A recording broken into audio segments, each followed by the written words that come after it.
जागृत होऊ दे.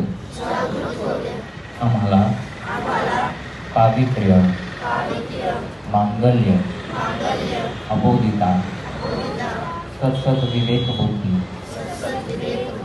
हे गणेशांचे आशीर्वाद प्राप्त होऊ दे. श्री माताजी, आपल्या परम कृपेत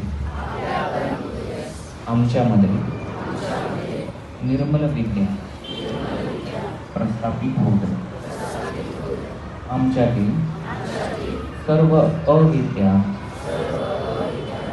कुविद्या नष्ट होऊ दे.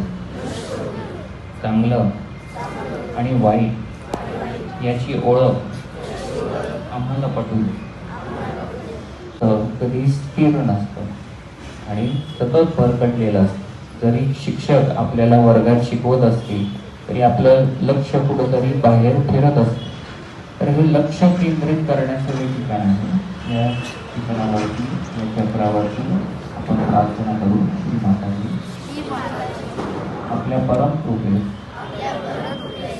आमचं चित्त स्थिर होऊ दे.